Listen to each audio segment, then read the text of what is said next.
Y ahora...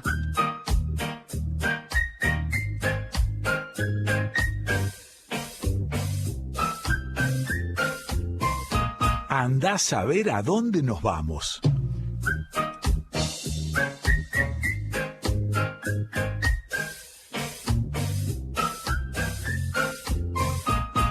Voy a hablar un ratito con un economista político, fue diputado nacional por la ciudad de Buenos Aires, tiene una larga carrera como dirigente gremial, fue directivo de ATE, Asociación de Trabajadores del Estado, y uno de los fundadores de la CTA, Central de Trabajadores Argentinos. Justamente lo conocí mediante Víctor de Llenaro.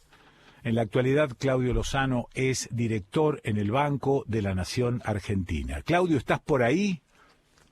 Estoy por aquí, Quique, ¿cómo te va? Bueno, me va bien, dentro de la sencillez del conjunto, como decía Omar Moreno Palacios. Recordarás que una de las últimas charlas que tuvimos, tuve una especie de episodio en el melón que te empecé a preguntar cualquier cosa y recuerdo, eso sí, que vos con mucha cancha piloteaste todo el asunto y seguiste respondiendo hasta el final. ¿Lo recordás? Recuerdo perfectamente. Pero no te creas que tuviste un episodio tan complejo. No se te ocurrieron cosas demasiado fuera de distintas a las sí. que se nos ocurren a todos en esta locura en la que estamos. Bueno, a ver, antes de preguntarte lo de siempre, digamos, a ver cómo está la economía argentina, hacia dónde caminamos, si estamos caminando hacia adelante o hacia atrás. Yo te instaría a ver qué le dirías a una persona, para incluir absolutamente a todos, que en este momento, en este país, esté ganando, digamos, 40.000 pesos mensuales, para no cometer alguna exageración, y esa persona no llega a fin de mes, le cunde un poco el pánico, está preocupada, no sabe de dónde sacar la guita para tirar hasta fin de mes. A esto se le suma una especie de depresión generalizada que ha organizado la pandemia, este pueblo, este país endeudado. Bueno, digo, a ver, ¿qué le dirías vos como director del Banco Nación? No como director del Banco Nación, se lo diría como Claudio Lozano, integrante, habitante, ciudadano de esta Argentina y absolutamente consciente de las dificultades que tenemos como pueblo, en una situación que, por cierto, es sumamente compleja para nosotros. Creo que además estamos frente a una situación pandemia mediante que no es otra cosa que una alerta sobre un rumbo equivocado que sigue la humanidad. Ajá.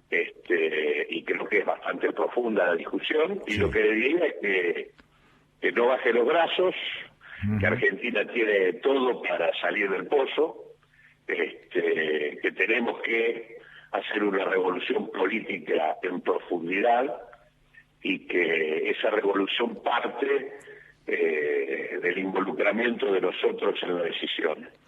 Y por lo tanto que hay que buscarle la vuelta para ver cómo somos más los que queremos hacerle bien a este país que los que lo vienen haciendo bolsa. Ahora, ¿no crees que hay un escepticismo generalizado con respecto a Sí, por eso digo que no baje los brazos y que la credibilidad la busque en su propia capacidad para poder sobrellevar el momento y pensar en que es necesario hacer otra cosa.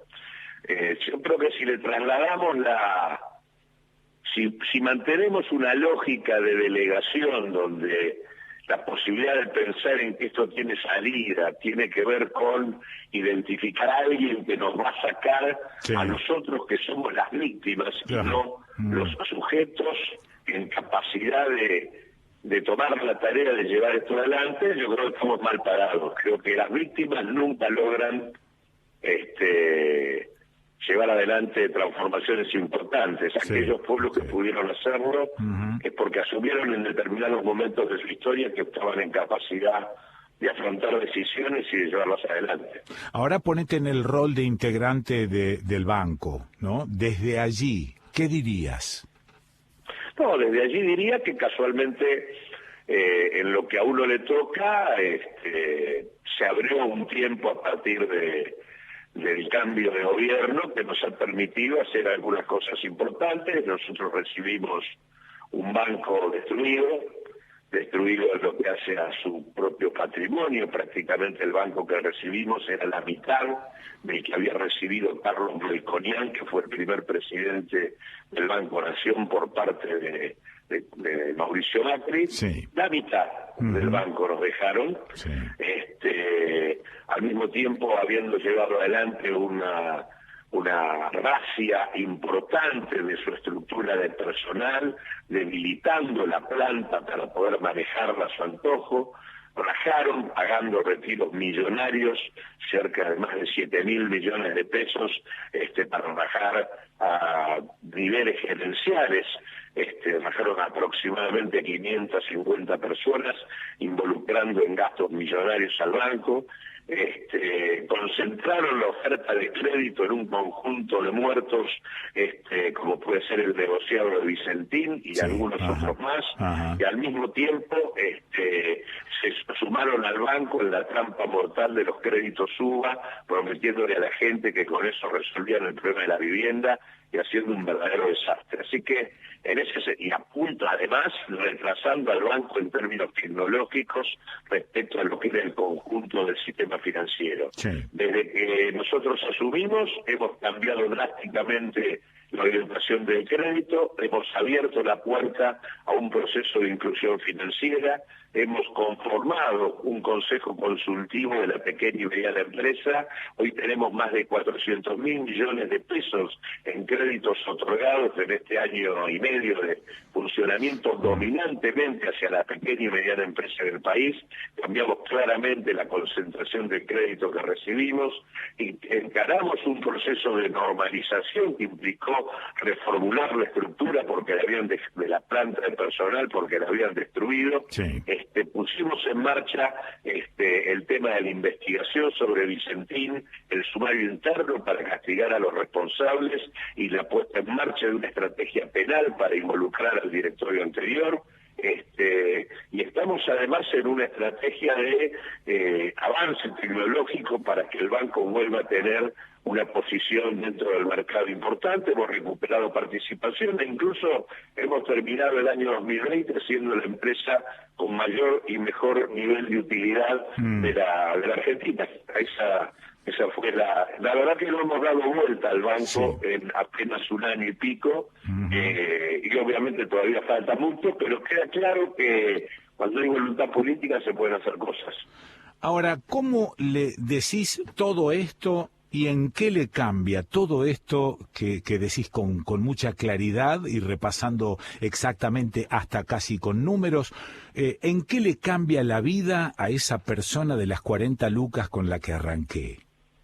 Y mirá, depende si esa persona de las 40 lucas está dentro de una pyme, el tipo de asistencia financiera que hizo el Banco Nación cuando no nacía nadie, en el marco de la emergencia sanitaria del 2020, probablemente haya permitido que esa persona siga teniendo laburo. Sí. E incluso puede haber permitido que esa empresa hoy esté en muchas mejores condiciones que las que estaba hace un año. Sí. Así que en este sentido, en lo que impacta dominantemente el banco es en la capacidad de garantizar el crédito de la manera más abierta y diversificada posible, de manera tal de que, digo, a diferencia de lo que hacían, que era darle crédito a muy pocos, y con fuertes sumas, nosotros preferimos darle crédito a muchos con cifras menores, porque entendemos que el tejido social de la Argentina está fuertemente enraizado en esa franja media de la población que tiene que ver con las pymes, que tiene que ver con la economía social y popular, y que de hecho dependen de eso una cantidad muy importante de quienes trabajan. De hecho, Sí. estamos hablando de prácticamente el 90% de los establecimientos, más del 60% del empleo, y casi, digamos, la mitad del producto que se genera en la Argentina. Así que trabajamos tratando de impactar sobre aquella franja poblacional que es la franja histórica del país, la que hizo de esta Argentina un país con una movilidad social ascendente que se perdió y que consecuentemente es lo que hay que reconstruir. Ahora, esa misma persona que estoy utilizando como pivote en este momento, que está muy cerca mío, por otra parte, ¿no? No es que yo gane 40 lucas, no me voy a hacer el pavo, pero esa persona que de alguna manera personifica a mucha gente en este país, escucha hablar de la deuda externa y no sabe muy bien de qué se trata, qué es eso. Los escucha a ustedes, políticos y economistas, diciendo, no, lo que pasó con Macri es que aumentó la deuda en tantos miles de millones de dólares y nosotros ahora estamos renegociando. ¿Qué es todo eso, Claudio? ¿Cómo lo entiende y cómo lo entiendo? Mirá, lo que pasó con Macri es lo mismo que pasó con la dictadura y es lo mismo que pasó con Menem en materia de deuda, que es, en tanto abrieron el juego del funcionamiento de la economía por vía de lo que es ya regular todo, permitir la apertura financiera, que es la entrada y salida de capitales sin ningún tipo de control, Sí. y permitir la apertura comercial, que implica la entrada y salida de productos sin ningún tipo de control. El resultado es generar un nivel de endeudamiento absolutamente insostenible, devastar la producción y destruir la situación social del país. Ahí está. Eso es lo que hicieron, y en este sentido, como si esto fuese poco, digamos, aumentaron el endeudamiento en moneda extranjera en aproximadamente 100.000 millones de dólares. Digo en moneda extranjera porque es la moneda que no es nuestra, Claro. la que hay que conseguir, ¿no? Digo, el Estado argentino tiene capacidad de producir moneda en pesos, no puede producir dólares. Claro. Si hacemos dólares con una máquina no nos lo reconocen. Sí. Por lo tanto, digo, en realidad el tema de endeudarse en moneda extranjera es un problema. Acá se incrementó prácticamente en 100.000 millones de dólares y encima ni siquiera tuvo que ver con algún desarrollo del país, sino que estuvo absolutamente asociado a un proceso de acumulación financiera de un conjunto reducido de capitales locales y externos y a la salida masiva de capitales del país. Consecuentemente, entraron 100.000 y se fueron unos 86.000 millones de dólares. Prácticamente acá no quedó un dólar, y encima, para colmo, una parte muy significativa del endeudamiento sobre la base de endeudarnos con un organismo como el fondo, que en realidad tiene por definición tratar de condicionar la vida de los pueblos y de las sociedades sobre la base de, tratar de controlarles y direccionarles su política económica. Ahora, esa situación económica en general, ese manejo, de alguna manera estaba beneficiando a empresas privadas y a empresas extranjeras. Por supuesto, sí, por eso digo un conjunto reducido de capitales, de empresas, bancos, fondos de inversión. Y son estas empresas las que dicen que se están yendo del país porque ya no les conviene. Ahí hay mucho, en realidad hay mucho verso. En realidad las empresas importantes del país, de acá no se va ninguna, porque Argentina es un país que en las actividades en las que estas empresas hacen dinero, no dejan de hacer dinero. Argentina tiene una dotación formidable de recursos naturales que están siendo mal vendidos y sobreexplotados por petroleras extranjeras, que están siendo sobreexplotados por fondos de inversión que operan en el sector del agronegocio, por el sector de la industria química que produce los agrotóxicos. Ahí está. El tío tiene reservas minerales tanto en el caso de la megaminería a cielo abierto como en el caso del fracking, que son realmente monumentales, y la verdad que de ahí no se va nadie. Así que en este sentido no, y son todos desafíos porque son actividades muy importantes de donde las empresas extranjeras e incluso algunas importantes empresas locales hacen mucho dinero, que son actividades dinámicas de la Argentina, y todas ellas, te diría, que nos comprometen en términos ambientales, porque el agronegocio impacta por los agrotóxicos en la salud de la comunidad, porque lleva adelante una expansión de la frontera, llevando adelante tala de bosques y produciendo incendios realmente forestales realmente muy significativos, la megaminería porque destruye fuentes de agua dulce de manera significativa, porque pone en cuestión las zonas periglaciares, las zonas periglaciares de la Argentina, y el fracking porque lleva adelante también procesos de agotamiento en materia de agua, y porque pone en discusión la posibilidad de movimientos sísmicos que de alguna manera están afectando ya a las poblaciones cercanas a Vaca Muerta, allá por Neuquén. Así que en este sentido, en realidad, no solo que hacen plata, sino que nos joden bastante, y hay una tarea política importante a desarrollar ahí para que la Argentina pueda tener un desarrollo mucho más saludable, ¿no? Por último, ¿qué análisis haces de la propuesta de la reducción de la jornada laboral? ¿Qué sería positivo, negativo esto del régimen laboral de 4 días? Mirá, a ver, digo, la discusión sobre reducir la jornada tiene que ver con el efecto que produce la tecnología. ¿Qué hace la tecnología? Necesita menos horas de trabajo para producir lo mismo. Con la misma cantidad de horas humanas, produce más. ¿Qué significa eso? Que eleva lo que se denomina la productividad por hombre o por mujer ocupada. ¿Esto qué quiere decir? Que si produce esto, hay que discutir la jornada laboral para ver de qué manera se divide, se distribuye esa mayor productividad. Si la jornada laboral se mantiene igual, en un contexto de cambio tecnológico, el resultado es que la mayor productividad se transforma exclusivamente en ganancia empresarial.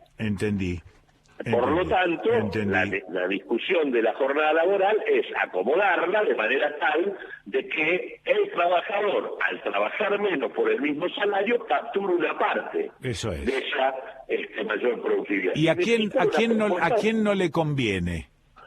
Casualmente, aquellos que pretenden quedarse con toda la productividad en manos de la ganancia empresarial, y que pretenden, por lo tanto, una situación de sobreexplotación del trabajo, son los que no le conviene. De hecho, objetivamente, cuando vos te fijás en la jornada laboral actual de la Argentina, si yo tomo los datos del producto, las horas trabajadas y el valor que la hora trabajada tiene en el mercado, la hora trabajada tiene un valor de 1.052 pesos, mientras que el valor del salario por hora que recibe el trabajador es de 257.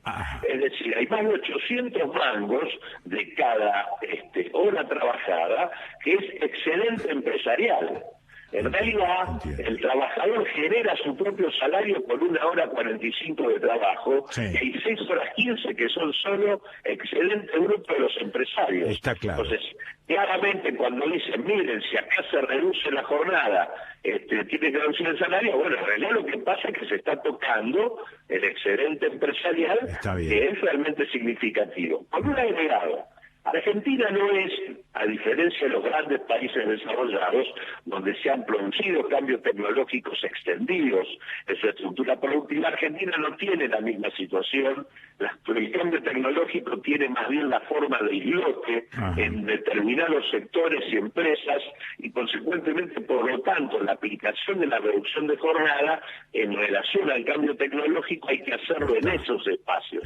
Ahora, lo que sí pasa en la Argentina es otra cosa. cosa, que no es el cambio tecnológico, sino que es la precarización brutal por vía de la sobreexplotación con jornadas laborales que superan las 8 horas. Cuando uno mira la población laboral de la Argentina, el 26%, 4.900.000 trabajadores. En esta Argentina, que en realidad todavía tiene para producir muchísimo porque ni siquiera está usada toda la capacidad ociosa del país, hay 4.900.000 trabajadores que trabajan en promedio 54 horas por semana cuando el promedio debería ser 40.